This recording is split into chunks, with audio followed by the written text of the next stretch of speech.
त्रिदलं त्रिगुणाकारं त्रिनेत्रं च त्रियायुधं त्रिजन्म पापसंहारं एकबिल्वं शिवार्पणम् त्रिशाखैः बिल्वपत्रैश्च अच्छिद्रैः कोमलैः शुभैः तव पूजां करिष्यामि एकबिल्वं शिवार्पणम्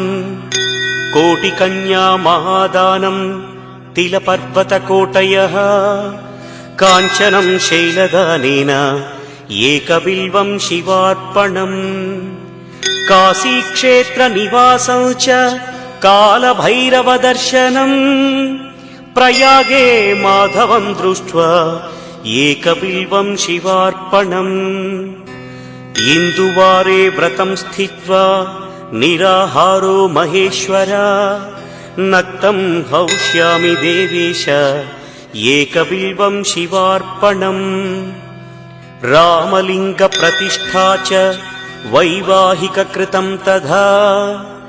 तटाकादि च सन्तानम् एकबिल्वं शिवार्पणम् अखण्डबिल्वपत्रं च आयुतं शिवपूजनम् कृतं नाम सहस्रेण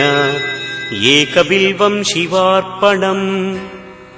उमया सह देवेश नन्दिवाहनमेव च भस्मलेपनः सर्वाङ्गम् एकबिल्वं शिवार्पणम्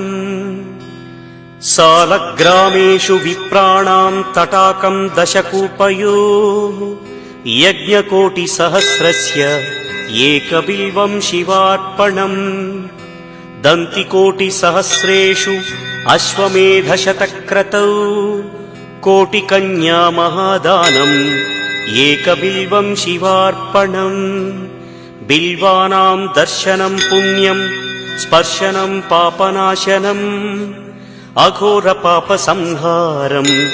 एकबिल्वं शिवार्पणम् सहस्रवेदपाठेषु ब्रह्मस्थापनमुच्यते अनेकव्रतकोटीनाम् एकबिल्वं शिवार्पणम् अन्नदानसहस्रेषु सहस्रोपनयनं तथा अनेकजन्मपापानि एकबिल्वं शिवार्पणम्